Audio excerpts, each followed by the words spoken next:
Hello there, Sarah from 17 once again. This is my Dark Souls 3, Soul Level 1, New Game Plus 7, No Damage run. This is the Grand Archives and the Princes, Lorian and Lothric. This is probably the hardest area so far to no damage, because there are a lot of mages and the Crystal Sage is a dickhead on this higher cycle of New Game Plus. So I had to get kind of creative here because I got up towards the top of the area and I ended up getting killed by the Sage. So instead of doing what I did the previous run, I'm going to show you this particular piece of gameplay. Right now, this is my first entrance into the Grand Archives. I hit the Sage, he moves away, and I'm going to push all the way forward through this zone, killing some enemies, and I'm going to get the shortcut ladder. From the shortcut ladder, it's going to transition back to the bonfire, and I'm going to come through on the run that gets me through the entire archive. And the difference between those two pieces of gameplay was about an hour, because it took forever. There are moments when you're fighting the Crystal Sage where these like waxen-headed dudes can shoot you, and I didn't even know they could do that. And then I couldn't contemplate a planet where the Crystal Sage takes as much damage as he does here, because I've never done it on New Game Plus 7 before. So it's really, really difficult. And then when you do reset and you have to come back up that ladder, coming back up that ladder is dangerous because the Crystal Sage can spam stuff at you that hits you before you get to the top of it. There's so many things I just never realised were a thing. But I come in now, he's back again of course because I have passed away, and I'm going to parry him. The parry nets me about 2,000 damage if I buff and two-hand. And then as he gets up, on his wake up, I'm going to hit him 2 to 3 times depending on how much stamina I can do here. And I'm going to take off another 1,400 damage, and I charge an R2 that does like another 900 damage, so we've put him real close to the end of his life expectancy. I'm going to swap my rings for the jumps that we're about to do, and immediately we're getting shot at, and how I lived through that, I don't know. Did you see that projectile there? You cannot climb the ladder if that happens. If you try to climb the ladder, it will track to you and it will kill you every time. It killed me about 5 times until I stopped trying to race it. So now that he's having a bit of a break from jizzing on us, we're going to climb up here, we're going to run past the guy we killed before, and we're going to immediately climb this ladder and take on the Sage. What we want to do here is we want to rush him and kill him before any of the other waxen guys shoot anything at us, and that's a lot harder to do than it is to say. So he's always going to shoot that thing into the ceiling, but because of the wall it's going to miss. I get close after buffing, and I think it's 3 hits to kill. I do 2 hits and roll because I'm preempting any of the spellcasters, which have just interrupted then. The Sage is dead now, so we're at no threat of him anymore. We're just at threat of this gauntlet of nightmare that is all these dudes firing stuff, the curse books, the thieves that do all kinds of nasty things when they chase you down. I got really unlucky here. It was really, really annoying. But now the Sage is done, the rest of this is not so bad. But do you see that guy over there? He hit me when I was fighting the Sage on this bridge, and I didn't even know that that was a thing. It's the ultimate troll placement of that enemy. I was really angry at that, because it was going super well. It was like the second attempt, I was doing some cool dodges, I got some pretty good fights, and then boom, I get hit through the Sage, because it cast it through his body. Which leads me to a thing that I wish was different in these games.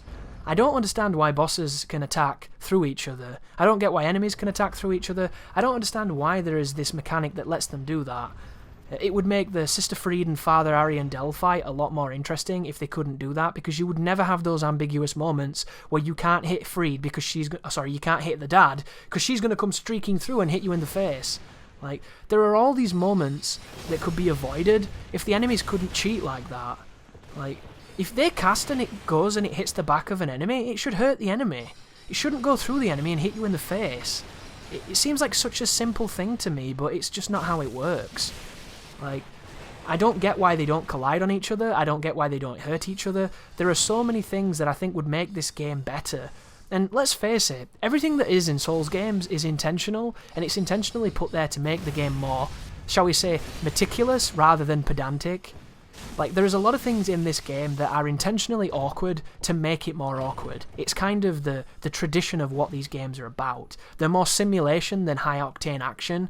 They're moving away from the simulation a lot because this game is way faster and way more responsive than the earlier games were, but it still has a lot of that archaic draconian technology that I just question. And I think the enemies hitting each other would fit this kind of game.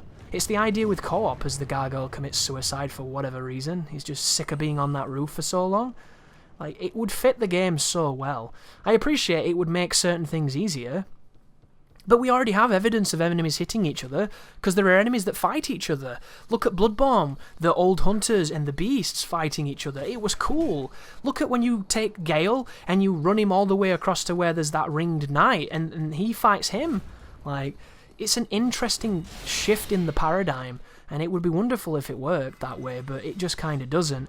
And it leads to these moments where two people swing like nutcases, they don't hurt each other, they go through each other, and both of them hit you. And I've always wished it wouldn't work that way, because I think it would lead to a more intelligent game, and it would mean that the AI would have to be better, because the AI can't just blatantly swing at each other or they'll just kill each other.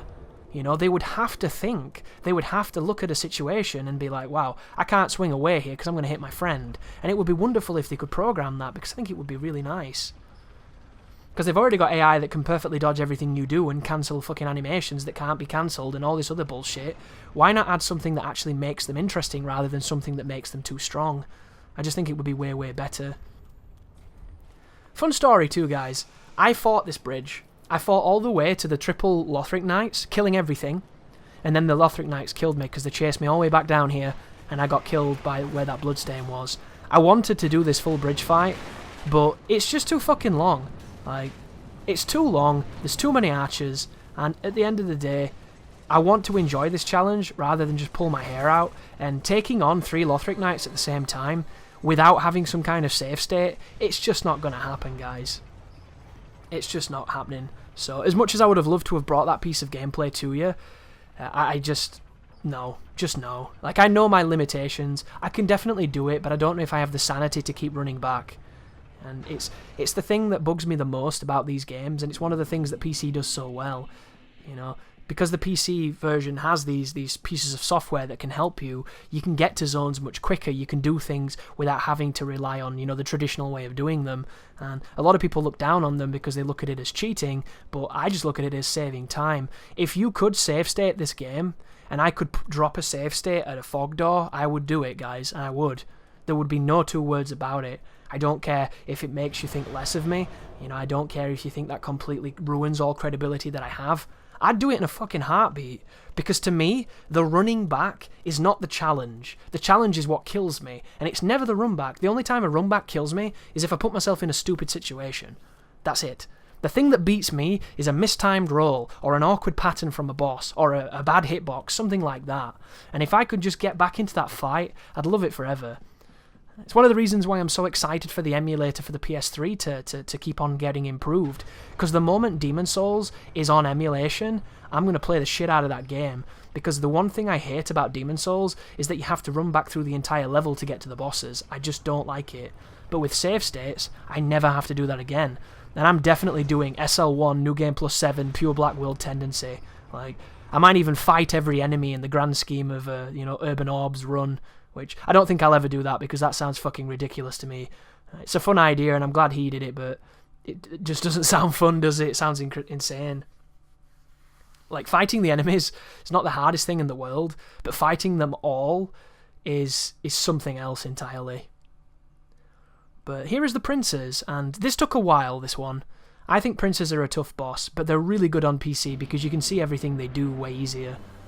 So at the beginning, if you don't move forward, he won't teleport towards you and mix you up. He'll do a static teleport, and then you can approach him safely, and you can proceed to do what you're going to do in this fight, which is to watch what he does, dodge his move, and then hit him once. If you have a bigger opening, hit him twice, but I don't ever really risk it unless I'm guaranteed to get the hit. And a lot of the times when I try and get the 2 hits, I've been hit because of it, because of recovery, because of stamina restrictions. So my advice to you is to play conservatively against the princes. But the more you hit him, and the faster you hit him, the easier he will be to stun. I do not get a stun on this video, so if you're looking to stun him and get a riposte to make the first phase quicker, you've got to be more aggressive than I'm being. But I like to be safe on this one, because it is a long fight sometimes, especially if you don't use bleed, because the other brother is weak to bleed, and it kills him way quicker than what you're going to see me do. But there goes Lorian, and now it's time to take on Lothric. So here is the bit that's actually difficult. Surviving this initial barrage is kind of entirely up to what the boss decides to do. You just need to make sure you're running or dodging, and you want to hope you get a good teleport. Best case scenario, you don't get a teleport, and then you can just strafe all the projectiles and you never have to roll once. But that never happens unless you're very, very lucky. And then the rest of this is all about taking damage when you get it, but not being greedy. The only threat here is if he gets teleport happy, and for whatever reason in this fight he doesn't get too teleport happy, and it goes down quite smoothly. If you want to watch a ridiculous fucking Lorian fight, check out my New Game Plus 6 one, because all the boss did was teleport and do those stupid soul masses. I've never seen it do the soul mass so many times. It was one of the most ugly patterns I've ever seen, but it ended up being a really fun fight, and it made a good video, I think. Whereas this one is just a really predictable Prince fight, so it's nothing unique, nothing special. I just end up getting the job done. But the frame rate's wonderful here as we get the second cast of Soul Mass, but I think it goes better, yeah. If he does that, it's perfect because you can just back away from him. The ones you need to be careful of is when he does the big slams. The big slams are the ones that catch you when you're moving away. And then we get the first slaying of Lorian, and I'm going to get a couple of hits on his brother. I'm going to back away. Here comes the Wog, and then you can go in and get like 2 hits before he recovers, but be careful because Lorian will always swing at you, and you don't know what swing he's going to do. If he does a bad one and you're out of position, it's the end of the fight. There's the teleport, there's the poke, very easy to see and predict that one. Here he goes again, moving away to do the big blasting zone imitation and his stupid spear. Here he comes jumping forward. I should have got a hit then, but I didn't want to. I was going to get my stamina back. Another teleport. He's doing all the good teleport moves here, so nothing too scary at the moment. There's the frame rate saying, hello Chris, this is not perfect, but it's still amazing. That is one of those moves that if you dodge it early, it tentatively doesn't hit you, but it can, because I've died to that move before. And here he is doing the base combo. Get that 1 hit. Usually it's 2 hits, 1 hit on the back, and after 1 more hit now, we should be able to fell him. Get the buff on there just in case, and then kill the brother. Another bit of a frame rate going funny just then. And there it is, guys. One of the tougher Lord of Cinders has fallen. That is an interesting fight, that, because Princes is easy when you do it on New Game, because they don't have any HP. But when you play it on these later New Game Pluses, not only will you end the fight with a weird-looking black face, but you have to hit them so much that you're going to learn to respect them in different ways. That can be a very difficult fight if they choose to make it awkward. If they give you a good pattern, you'll have a fun time. If you get a bad one, you really have to earn it. But thank you very much for watching, and you take care now.